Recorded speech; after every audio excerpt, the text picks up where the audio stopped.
Being a parent is the ultimate challenge.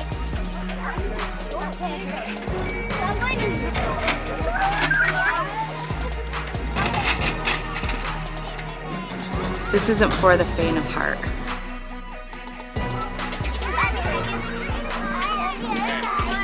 I know where my strength comes from, but this is the world's hardest obstacle course. Male, female, child, parent, grandparents, you have the opportunity to do amazing things. Sometimes I wonder if I can go on. We're never going to give up till our last breath. There's always human limitations, but I know we can do it.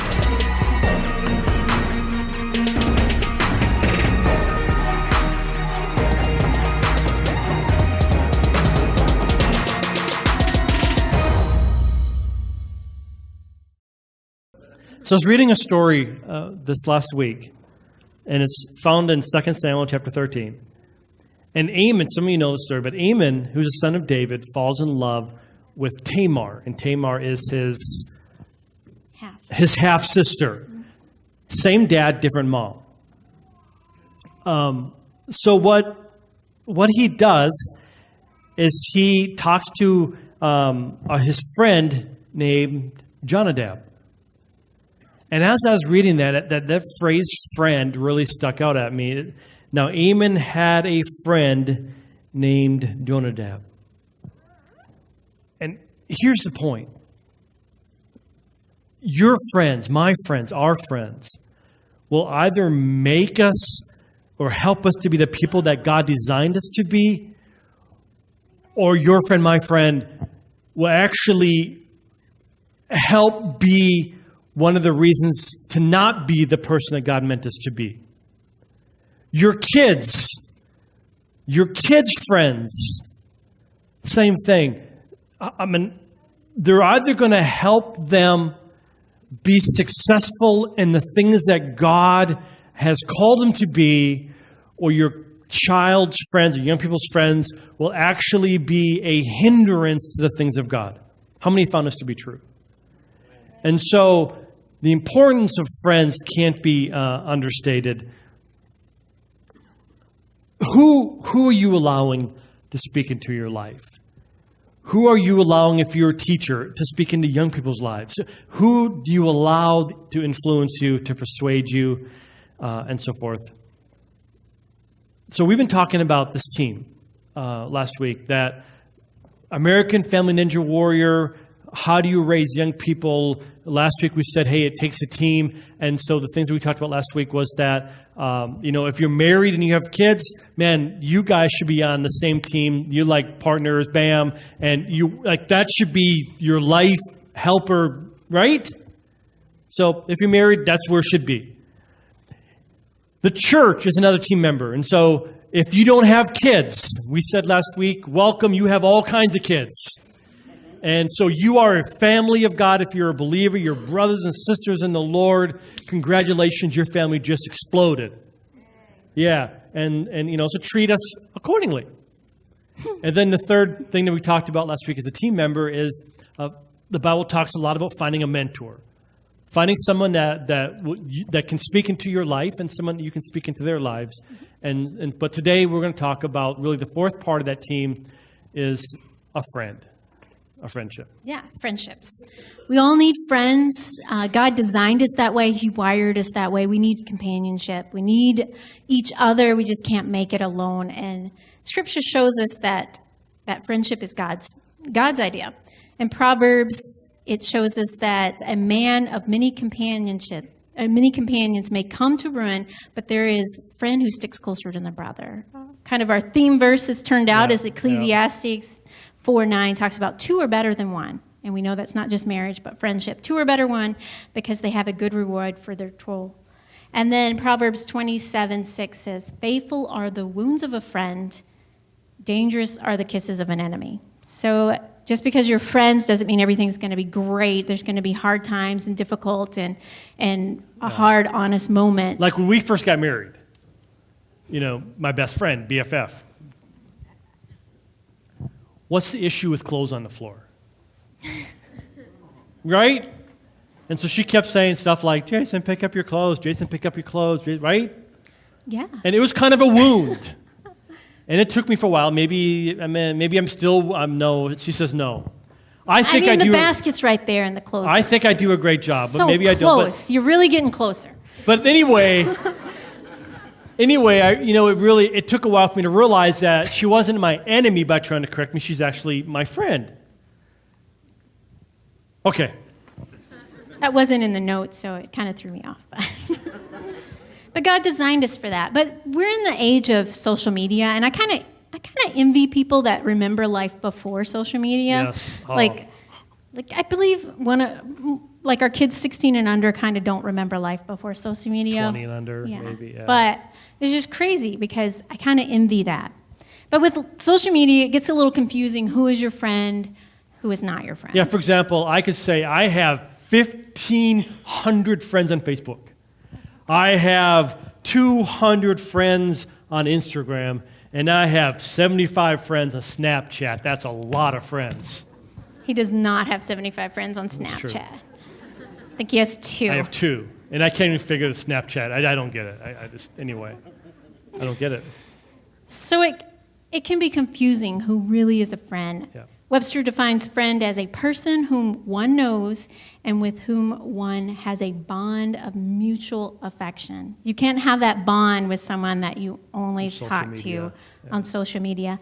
And, we have friends on social media that are friends that we've never met, but then we have friends that are like, they come to church with us, they work with us at church, but we never really talk to them except on social media. They aren't your friends, really. If the only time you communicate with them is on social media, they really aren't friends. I actually, this is kind of funny. I don't remember who the singer was, but who's the singer that she was singing in another country and there was a bomb that went off? Who was that again? You know who she is. So you're friends with her too.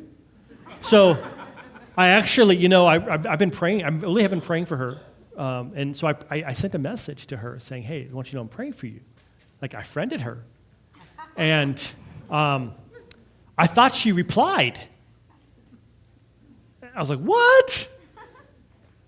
It wasn't her, it was an advertisement. But anyway, sometimes we can think that because we're on social media, because we befriended somebody, that somehow there's something going on there, but it's not. It's a false connection. It really and is. so, it happens to me a lot. But I think I'm really good friends with these people that they don't know. I guess we'll talk about that a little bit later too, right? So Dunbar did a story, recently, talking about, really this, how can you, or how many friends can a person have? And here's some numbers that they had. You can find this, by the way, in the New Yorker under Science. The study said this, that we can be acquainted with about 150 people that we might call them as a friend or a casual friend. So they did the study, and they say about 150 people, you might say this is a casual friend. And the next number they went down to is about 50. So 50 people you might call a close friend. And so if you had a get-together at your home, your home was big enough, you might be able to gather about 50 people that you might call close. Then the next number that they went to is a third group, and it was called 15. It didn't have a name. I made a name for it. I call it the Confide 15. There's about 15 people that we can handle that we kind of can confide in. And for example, how many disciples did Jesus have? 12. So 12, Jesus kind of had this, 12 people that he really, he kind of did life with, that he was close to and ministered to, and really he left a lot of other people out. But then there's another group that they talk about, and I just called it the intimate 5. How many people, when Jesus went to go pray, how many people did Jesus take with him in the intimate moments of prayer before he was going to be crucified? 3. He took 3 people with him. So here's this intimacy moment. So you've got 5 that, we disagree on this. Like, she doesn't agree completely on this number. Well, I think it depends on personalities. Yeah. Some people have a lot more because they're big personality. So some people are more of an introvert. So the problem with social media, and I'm not anti-social media, the problem that can happen is you can have a false sense of who your friends are, right? A false sense of who your intimate people are. So you can actually, instead of developing a deep relationship. Remember, define friend. Webster was, what is it, Monica? It's a bond It's a bond. It's your notes, right? of it's mutual affection. Yeah, bond of mutual affection. So you can actually kind of be thinking that because I've got a social media friend or somebody on social media, somehow like we have a mutual bond, but like you don't. It's fake. And so that's probably one of the things that we need to be careful of is that you don't spend all your time just on social media, but that you actually work at creating and building friendships that are real. Yeah. I have found this about friendships as well, that they don't really stop, though, the feelings sometimes of loneliness. I don't know. I'm 45. I still feel lonely. Anybody else? Yeah. I still feel at times like I don't fit in. I still feel at times like no one likes me. Come on. Don't we all feel that way sometimes? And so here's what, you've got to realize that friendship isn't there to stop those feelings. A friendship is there so that when you're feeling that way, there's somebody there that God places in your life to confide in. Does that make sense? That's good. And social media can't and will not do that for you. I don't know. It's true. Thank you. She said it's true. So friends, I mean, there's good friends, and so this is it. This is friends. There's benefits of friends, and so one of Different them. types of friends. Good friends, bad friends. Good friends, bad friends. Good, bad, and the ugly. How they influence Ugly you. friends. So one, the good, how they comfort you, how they help you out when there's trouble, when there's things going on. So there's examples in the Bible. We looked up a few.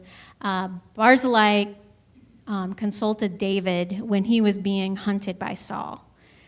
Jephthah's daughter, his daughter's friends comfort her, and right before her death, they were there for her. Ruth and Naomi, we know their story. You know, I will go where you're going to go. Your people will be my people. That was just a huge example of friendships and giving. And Paul and Timothy, Paul talks about the loyalty of friends and the willingness of those close to us to look out for one another in Philippians. I don't want to take your thunder here, but Don't take my thunder. your Just thunder. Ruth and Naomi, just speak to you for a moment. I was reading this. I just finished studying Judges, and the next book is the book of Ruth. And if you read the book of Ruth, is it called the book of Ruth? Yeah, I'm having a brain freeze. You ever been there before? Joshua Judges Ruth. Right. Like, why am I losing my mind? I don't know, but stop asking me questions. You're going to make me look bad, too. Stay over there. This is very much like our marriage. This is very much how we do things. Sweating now. Yeah. So anyway, there's this book. I think it's, anyway. Just talk about it. Yeah, the story. So the story goes They were different ages. that they're different ages. And the younger girl goes with her mother-in-law after they lose her husband.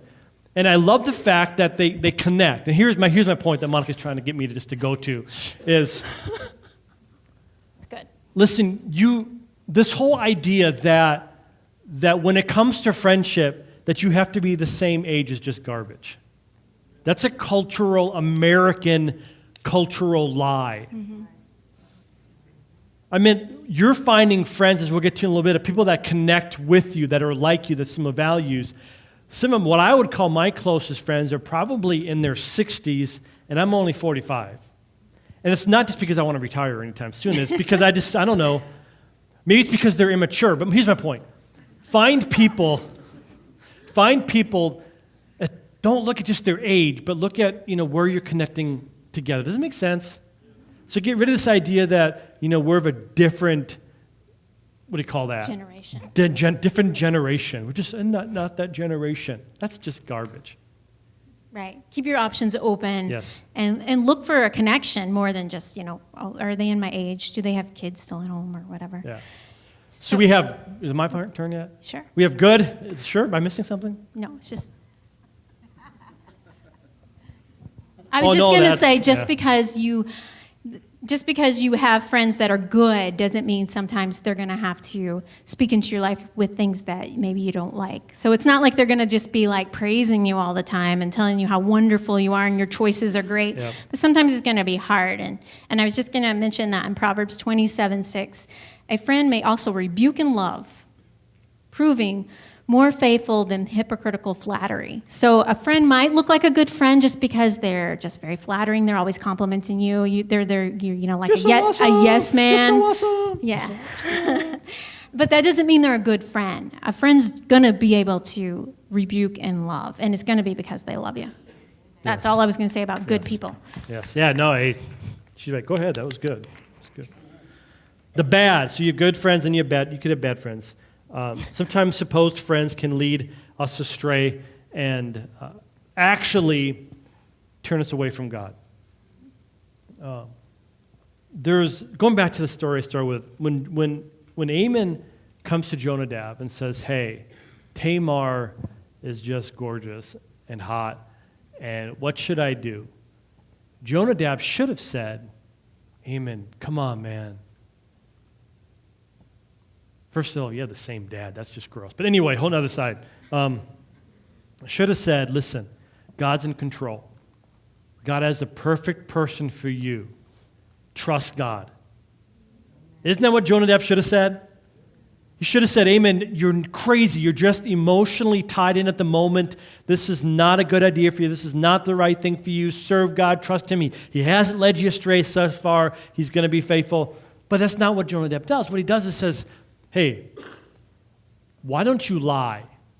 Why don't you pretend that you're sick, go lay in bed, and then say to your father David, hey, King David, I'm sick. Can you send Tamar? So that's what he does. Sends Tamar in there, and Ammon rapes her. So terrible advice. So sometimes friends really can destroy what God's trying to do in your life. Red flag. Yes. Right there. Yeah, if your friend is lying or deceptive, or they're wanting you to lie, be deceptive, run away. If that's in their advice. Yeah. Yes. What do you think I should do? You should lie. See ya. Yeah. The other one, Job. I thought about Job's friends. How many of you love to have friends like Job's friends, Job, he loses his wife, he loses his property, he loses everything, and Job's friends say, man, it's your fault. It's your fault. His wife says, just curse God and die. Thank you. That's the kind of friends I need in my life, right? So be careful who you call a friend. So yeah, there's good choices and bad choices. So why should it really matter? I mean, because, if I'm living good and I'm spending time with God, why should it really matter who I'm choosing to be my friends or to be in my close inner circle? Well, it does matter, because have you ever heard the phrase, birds of a feather flock together? Yeah. So the Bible repeatedly warns us not to associate with those that are going to bring us down. Bad company corrupts good character. 1 Corinthians 15:33. In Proverbs 1:10, we are not to associate with those who entice us to do wrong, no matter how appealing their friendship may seem. There may be someone, maybe they're a coworker or someone or even with your kids, then they're like, that person is amazing. Their personality's great. They're funny. They're positive, but then they're like giving advice about well, just lie, or just say this, or they're leading you astray, even though they seem like, it's appealing to be a good friend, but they're not. A quote by W. Clement Stone says, be careful the environment you choose, for it will shape you. Be careful the friends you choose, for you will become like them. Yes. Kind of like, you always, when people have been married kind of a long time, they kind of start acting or looking similar in mannerisms. You have better hair. But they just start taking on each other's kind of character. So when you hang out with people, you're going to start to take on their mannerisms. Yeah. A good example of this is, as I'm from Texas, I don't usually talk with a Southern accent. I used to, but if I get on the phone and I start talking to my friends down south, I go into full-blown Southern, can't understand me talking. And so Jason always knows when I've been on the phone. So it's, Jason. everything gets longer. Did you get the dishes done? I don't do dishes. Well, you don't say that. No. Just Jason. Just your Pick up your name, clothes. Jason. No. Pick up your clothes. But it's because I was Jason. talking to someone, and so they Jason. rubbed off on me. Stop Yes. it. You're going to make me start talking like it now. So just be careful. Be careful who you hang out with. Be careful who your kids hang out with. Because if you don't like that child, your child's going to Me start just, acting like yes. that child. Yeah. Be careful who other kids, like if you're a teacher, maybe you teach one of the kids' zones or nursery or whatever, just be watchful. A kid comes into a classroom and the whole mood changed because of one child. Start speaking into that child's life and just encouraging them to be more positive or find something to be happy about. I feel like I'm going to go Southern now. So. Just Jason. Just do it. Just do it. But it's just so important to remember that we take on people's mentality. We start to think like them. They start to think like us. And so just being mindful of that. That's why it matters who you hang out with. So get out your notes if you would. I know they're already out, but for you that forgot, if you would, pull out your notes. And a couple of things that we want to give to you. We're just going to call it qualities to look for in a good friend. And by the way, you can be 80 years old and still find a friend. Right? Like your friendship days aren't over because you're over the age of 70. And so God still has new friends for you and people that you need. Still to make sure that you find healthy friends, you can still find unhealthy people at 70 or 80 years old. It's true. I'll talk about it in a moment. So here's a few qualities to look for in a good friend. And I'm going to start with the story of David and Jonathan. David and Jonathan were a great picture of what friendship should look like. Unfortunately, it's been kind of twisted recently, and somehow it's this gay relationship that's happening. But the fact is that, listen, this is a great, healthy picture of what friendship should look like. So here's a few of them that they talk about. In 1 Samuel chapter 18, verse 4, we read that Jonathan gave David his clothes and military garb. So write this down if you would. Sacrifice. A healthy friend is sacrificial. A healthy friend is sacrificial. And here's why this is so huge, because Jonathan is Saul's son. So when Saul dies, who's supposed to be the king? Jonathan.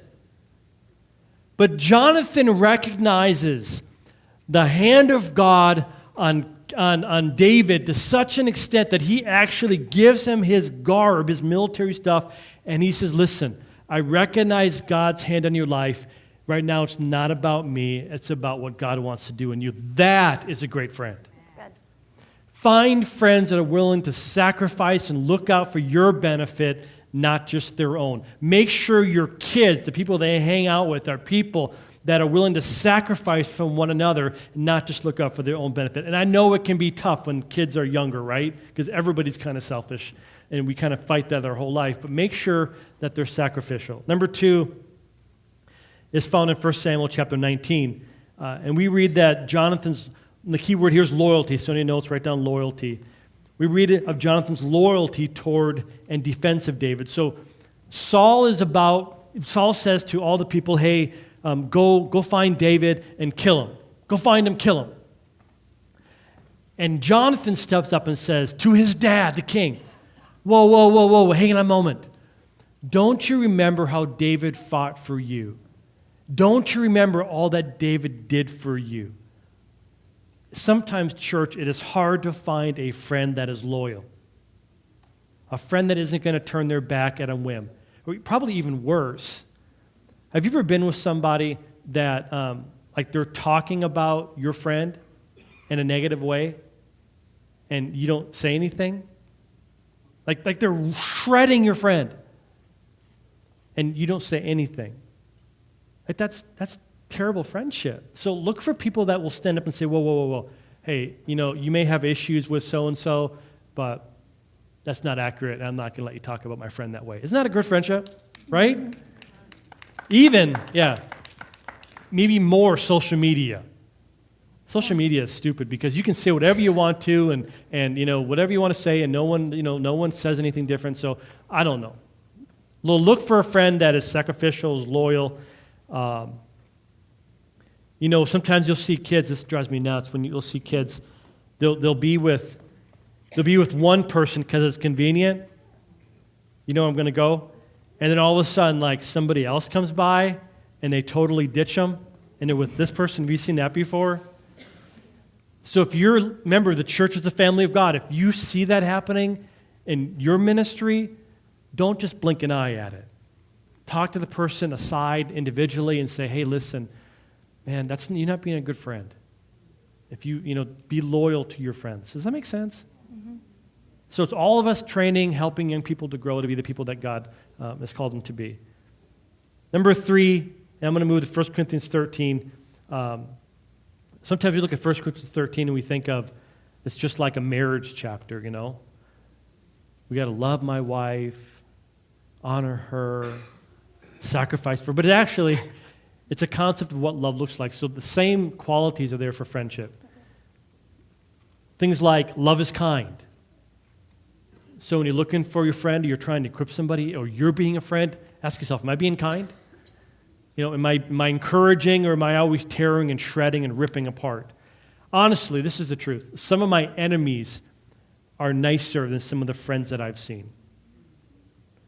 So ask yourself, man, especially if your kids are young, make sure their friends are kind, that they're not shredding them. Don't let them get beat up by your friend. No. Love does not envious. It doesn't boast. It's not proud. All verbs of 1 Corinthians 13. It's not self-seeking. And that can be hard. But to recognize that a friendship should be mutually encouraging, making sure that she edifies me as much as I edify her, that she's speaking to my life and that I'm speaking into her life. It should be mutual, not just one-sided. Right. It's such a bad day today. I can't believe what happened. And then they leave. It should be mutual. Where are we at? Rejoices with truth, making sure you find people that speak truth into your life, that aren't too afraid to deal with the tough issues, right? In other words, if they see you going astray, if they see you doing something that you shouldn't be doing, they love you enough to say, hey, man, I'm not okay with this. By the way, that's what a church family should be. When you see somebody in your church family doing something that we know is not edifying, is not encouraging, you see something posted, don't blink your eye at that. Pull them aside individually, and in love say, hey, I love you too much to let you just watch what you do in your life. That is godly friendship. That is godly friendship. Speak truth in love, not judgmental, but in love. And finally, it always hopes. Always hopes. Man, there's so many negative people in our world. Make sure that you find somebody, I don't know, how do you say it? That's going to actually be encouraging, right? Like the world isn't falling apart. I don't know if you know that. God is still faithful, so to find a friend that's going to say, hey, you know what? It's going to be okay. You're going to make this. Mm-hmm. You're going to make it. The world isn't falling apart. You're going to make it. Find a friend. Encourage your children to do the same. That's good. So kind of one way that we try to do this in our family is we talk to our children about different levels of friendship. We kind of talk about them in circles. I don't know if a couple of years ago we did a message, or Jason did a message on the they, like they out there. So we have the inner they, the outer they, and the no they. So it kind of goes along with that. And so the inner circle, inside the inner circle, there's the core, and those are the ones that are close. They have the same, they're super close. They're like the ones you take in the prayer garden when Jesus took the inner core.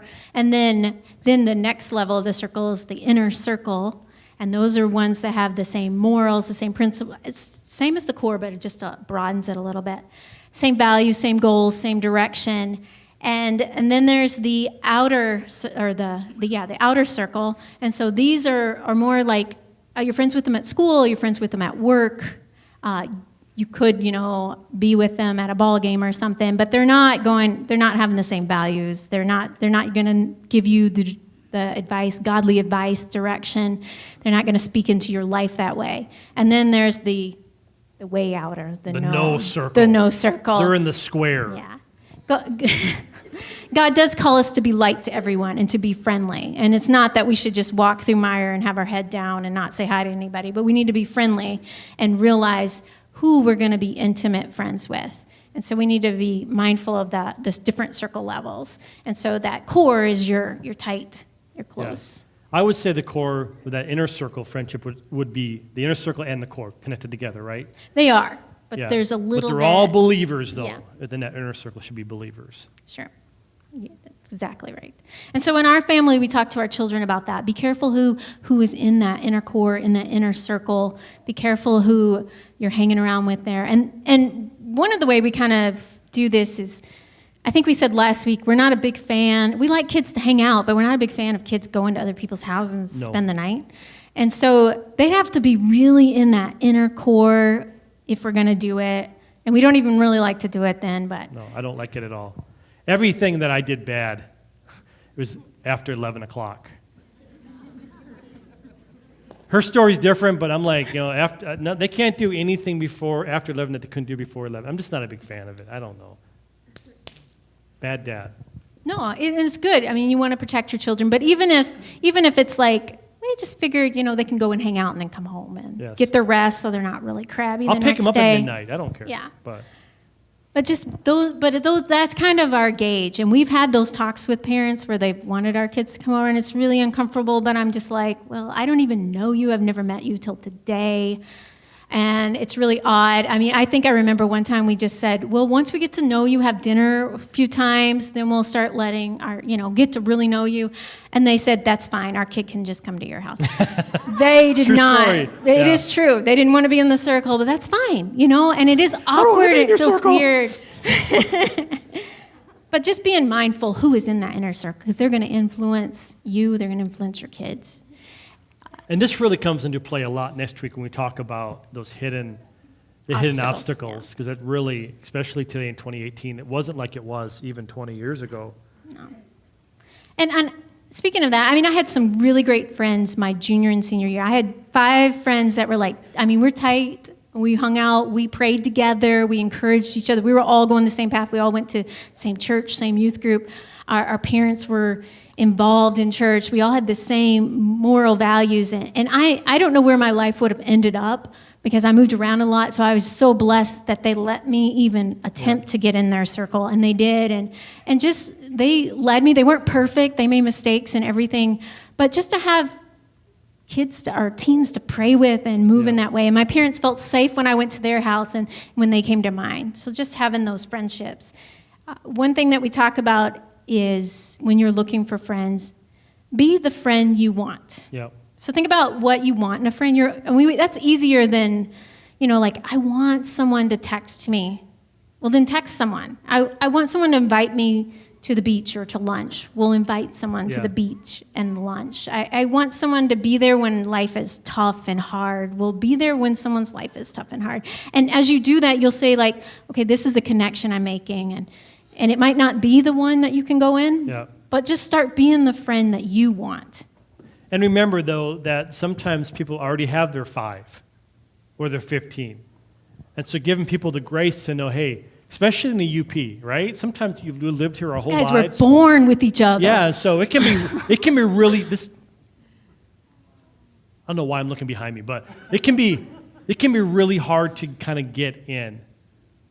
You were looking for Scott. I was looking for Scott. And people that.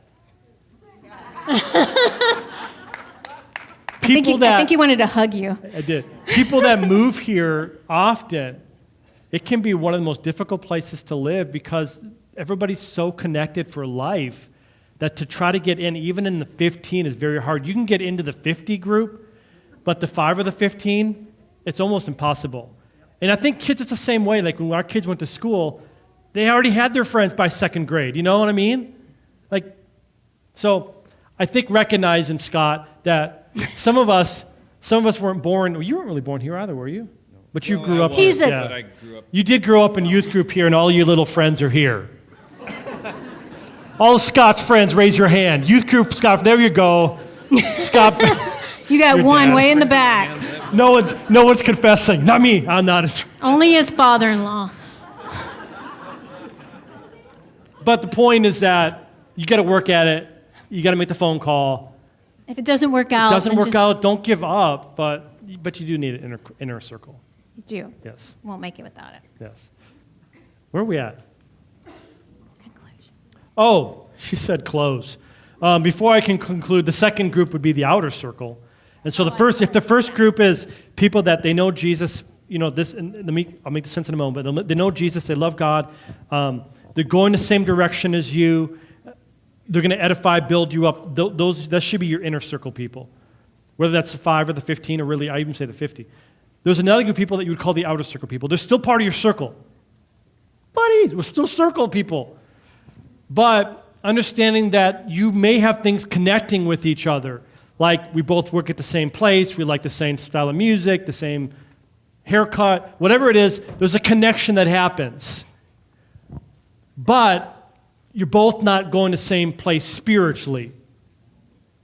So those people, you're like, I love them, I'm encouraging them, I'm their friend, but I'm not going to get intimate.